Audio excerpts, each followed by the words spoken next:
You have done things a little bit different. I think you always just want to do a little bit better, I think, right? And then you're like, well, how are things evolving like in podcasting or whatever job you're in? So you want to try to be like on the future of it a little bit. 100%. So, but yeah, I think you have, it's like, I think when you work for yourself or work with people in a small group, you have to stay pretty hands-on. Like if you started letting somebody else edit your episodes, it's impossible. It's impossible. Now, I have an editor, Tom, who's great, but we've worked together for so many years now, and we correspond. I mean, we go through notes, and it's a huge process. And even if he was left to his own devices, he would do a great job on the episode. It would be great. Maybe people wouldn't even know, but to me, it's like there's certain things, I just like him the way I like him. And he's great because he doesn't have an ego. I feel like everyone has egos. I mean, he's just like a nice gem of a person, but when you're corresponding on some creative and I'm giving notes, do this, it would be really easy to be offended. He's a really creative guy, right? You know, so it's like if you're a creative person, you have your own ideas of how you want things done, and he has his own ideas. He can provide those, but then he also doesn't get butthurt if I'm saying I don't think that's good. Which is, I think it's such a rare find. Oh, I think you're right, and I think also a big thing is that editors. I mean, let's give a round of applause for editors, dude. Yes, they are. Because people are just yelling at them. Yep. No one appreciates. They're like the long snappers of media. Oh, yeah. Oh, if you saw an editor across the street and you were walking by, you'd be like, oh, look at this desperate. You know? Then you just get into your car and go home to your husband. Dude. No, they're the icebergs of our planet, really. You know, kind of thing. They're out there by themselves. And yeah, they're involved with cold water, but nobody thinks about them like that. Yeah. Everybody just thinks like they're about to sink a ship. Think about that being an iceberg. The only thing they're known for basically is every now and then, like somebody sees a polar bear on one of them, but really the thing they're known for most is sinking that boat. Isn't that crazy? The one thing that can be your whole life can give you just into one thing, one moment.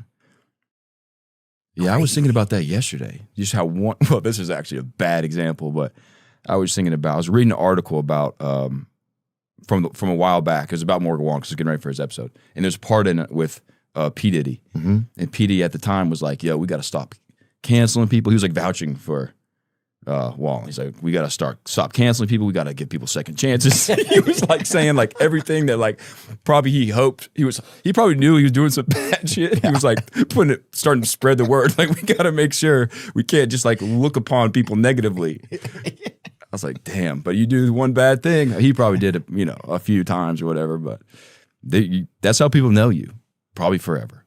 Oh, Diddy, I would hear some crazy stuff, dude. I would hear like he would have I heard this one story that he like had a buddy of his, he would send him to like nice restaurants, and if he saw a pretty girl in the restaurant on a date, he would have his buddy take a FaceTime phone, give it to the girl, and be like, hey, you leave this date right now, I'll buy you this and this, you get out of here, meet me at or maybe not even sometimes meet up with them, but just get them to leave a place. So, because it was like some type of a control thing. That's what I heard. Do I believe that? Yes. That's not that crazy, I guess. But I don't believe, but I believe a lot of stuff, But that's kind of a crazy thing. Imagine you're sitting there with your date, a guy you don't know, who's probably a tough guy, walks up and says, hey, you have a call, and then it's Diddy. Yeah, it's Diddy, right? And he's abusing somebody in the background, right? But he takes a break from that, allegedly abusing somebody. And then, he's like, hey, if you leave, and then the guy's trying to escape his room, the guy or woman's trying to escape, and he fucking throws something at him, throws a Grammy at him or whatever, right? And he's like, shake your tail feather, and he fucking whips a Grammy or an Emmy at the back of the guy's head. Guy's bleeding now or whatever. But he's like, hey, okay. This happened to you, didn't it? No, it didn't happen to me. You were on. But he's just like, hey, I'm going to get you a couple Birkin bags if you leave right now. Dude, I would leave, man. Would you? I don't know. I mean, just being at dinner for too long stresses me out. Oh, that's I get to do my thing now is I'll get to check before the food comes. Yeah. Because you can stay in the restaurant once you pay as long as you want. Yeah. But you can't leave if you don't pay. Yep. So I'll be like, Bring the check first. bring the check first before I order, dude. Bring the fucking check. Sometimes I'll leave then. I don't even really want to fucking be here. I could make a smoothie at home. Yeah, get your rocks off. Just pay that check. Yeah, I pay that check. I'll tip that guy. Are you a good tipper? I am. You are. I think I am. I like doing it. Yeah. I feel good about it. You know, also I make fair. I make good money, so it'd be weird if I didn't tip good. I feel like, Right. But yeah, I think it's fun. I don't understand people who aren't at least 20%. I feel like that's Yeah. I get the argument, I guess, for people being like, well, they didn't do anything.